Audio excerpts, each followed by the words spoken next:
Chairman Klein, thanks so much for joining us today. We're very interested in hearing from you on the topic of surveillance and oversight and the implications of these two activities for U.S. leadership. Well, thank you for having me. These topics obviously have become much more known to the public since the Snowden leaks that happened in 2013.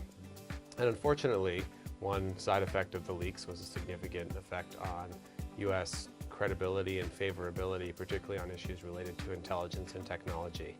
To the credit of government leaders, including leaders in the intelligence community, they've done a lot to try to counteract the impressions that the leaks created, including passing significant new legislation, including speaking publicly in ways that were not customary beforehand, including putting out new policies, such as one put out by President Obama in 2014 to try to address citizens of other countries' concerns about U.S. intelligence activities, but there still remain significant effects from those disclosures. I think that's unfortunate for a couple of reasons. One is that the U.S., while certainly far from perfect, no human institution is perfect, actually has a pretty decent story to tell on overseeing and constraining intelligence and surveillance activities. We have all three branches of government involved in our oversight system. The Congress, most obviously, but also within the executive branch, there are significant compliance and oversight institutions, including my agency, the Privacy and Civil Liberties Oversight Board.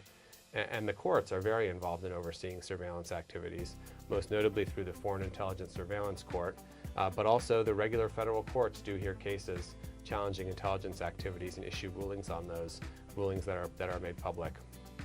So there is a fairly good story to tell, and at a time when we see increasing authoritarianism in many countries around the world and the increasing use of new technologies to surveil and control populations in other countries, the U.S. model for how to keep effective national security powers within a regime of legal control and oversight could potentially be very useful and helpful.